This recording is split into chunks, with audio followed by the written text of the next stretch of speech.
नमस्कार, मेरा नाम डॉक्टर हिमांशु धवन और आज इस वीडियो में बेसिकली एक पेशेंट की ही क्वेरी पे बात करूँगा। पेशेंट हमारे पास आए थे और ये सिंपली यही कह रहे थे कि बिना सर्जरी के वेरिकोसिल आप ठीक हो ही नहीं सकता। कौन से ऐसे आयुर्वेद डॉक्टर हैं, कौन से ऐसे होम्योपैथ डॉक्टर हैं जो आपको वेरिकोसिल ठीक कर देंगे। तो मैं कुछ आपके सामने रिपोर्ट्स रखना चाहता हूँ। ये वही रिपोर्ट्स हैं जो बिफोर और आफ्टर हैं जिसमें पेशेंट रिकवर हुए हैं वेरिकोसिल से। तो पहले आप उनको देख लीजिए कि कितने पेशेंट जो हैं वो वेरिकोसिल से क्योर हुए हैं थ्रू आयुर्वेद और होम्योपैथ। अब यहाँ पर बेसिकली एक मिसकंसेप्शन है कि वेरिकोसिल सिर्फ सर्जरी से ही ठीक हो सकता है, क्योंकि एक्चुअली में जिसने जो पढ़ाई कर रखी होती है वो उसके बारे में ज़्यादा जानता है। अब मान लीजिए एलोपैथी के पास जाते हैं, क्योंकि मोस्ट ऑफ द केसेस में हमें आसपास जितने भी डॉक्टर्स मिलते हैं वो ज़्यादातर एमबीबीएस डॉक्टर्स मिलते हैं।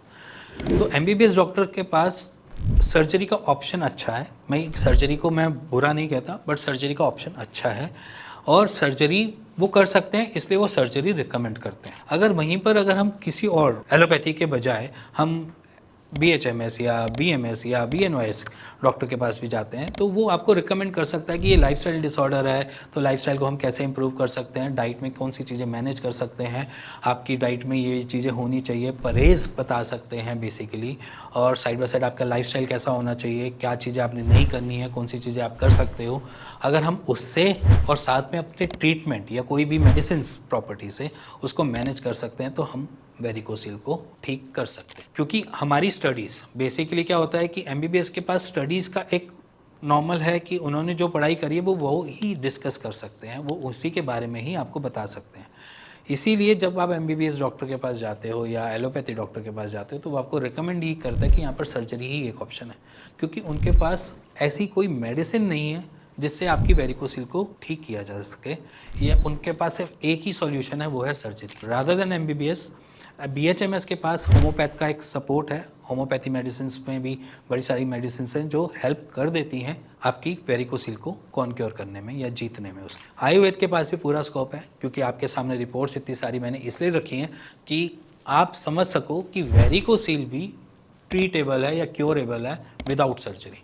क्योंकि पेशेंट का मन जो होता है वो डाइवर्टेड होता है, और पेशेंट ने जब ये क्वेश्चन मुझसे पूछा था तो मैंने सिंपली एक बात करी थी कि अगर आप उनसे पूछोगे आयुर्वेद के बारे में तो वो भी आपको मना करेंगे कि आयुर्वेद बेकार चीज़ है।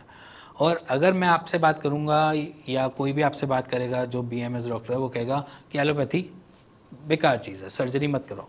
तो यहाँ पर सर्जरी करवाना या फिर आयुर्वेद ट्रीटमेंट लेना, it's not a right guidance. अगर आपके पास कोई ऑप्शन नहीं मिल रहा, मान लीजिए आपने आयुर्वेद ट्रीटमेंट ले लिया, आपने होम्योपैथ ट्रीटमेंट ले लिया और बड़े लंबे टाइम से ट्रीटमेंट ले रहे हो, आपके सिम्टम्स में कुछ फ़र्क नहीं आ रहा, आपको दिक्कतें ही दिक्कतें मिल रही हैं, तो मैं यहाँ पर ये नहीं कहूँगा कि आपने सिर्फ आयुर्वेद के साथ ही जुड़ना है या आपको सिर्फ होम्योपैथ के साथ ही जुड़ना है। आप यहाँ पर सर्जरी करवा सकते हैं, बट अगर सर्जरी से पहले अगर मैं किसी चीज़ को सेव कर सकता हूँ, चीड़ फाड़ से बचा सकता हूँ, तो वहाँ पर हमें उस डायरेक्शन में दौड़ना पड़ेगा, हमें भागना पड़ेगा।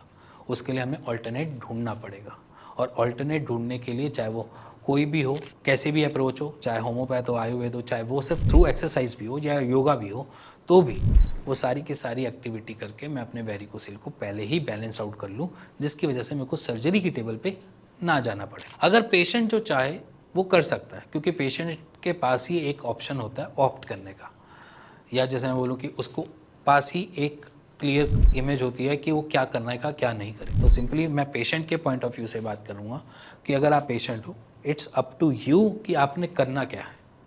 आप ट्रीटमेंट लेना है या आपने बेसिकली सर्जरी करवानी है, इट्स अप टू यू। क्योंकि क्या है कि जो मैंने आपको आज रिपोर्ट्स दिखाई हैं उसमें ऐसा नहीं है कि सारे के सारे 2-2.5 महीने में रिकवर हुआ। ऐसे बहुत सारे पेशेंट हैं जिन्होंने 8 महीने के बाद रिकवरी रिपोर्ट दी है, कुछ ऐसे भी पेशेंट हैं जिन्होंने 6 महीने में दिया है, कोई ऐसे भी पेशेंट हैं जिन्होंने सिर्फ 2 महीने में रिकवरी दी है। तो इट्स अप टू यू कि आप किस तरीके से फॉलो कर पाते हो चीज़ों को लेकर भी। क्योंकि पैथी में परहेज़ है तो परहेज़ करना पड़ेगा, अगर पैथी में परहेज़ नहीं है तो करने की ज़रूरत भी नहीं है। पैथी में ये बताया गया कि उसको आयुर्वेद से ठीक किया जा सकता है या फिर योगा से भी ठीक किया जा सकता है, तो वो सारी चीज़ें परफॉर्म करनी ही पड़ेंगी। इसी के साथ अगर आपको ये वीडियो अच्छी लगी हो और थोड़ा सा समझ आया हो कि सर्जरी करवाना चाहिए या फिर ऑल्टरनेट मेडिसिन की तरफ जाना चाहिए, तो प्लीज़ मेरे को कमेंट ज़रूर करना। और अगर आपको पसंद आई हो तो प्लीज़ लाइक ज़रूर करना, फॉलो ज़रूर कर लेना। इसी के साथ मिलेंगे नेक्स्ट वीडियो के लिए, तब तक के नमस्कार।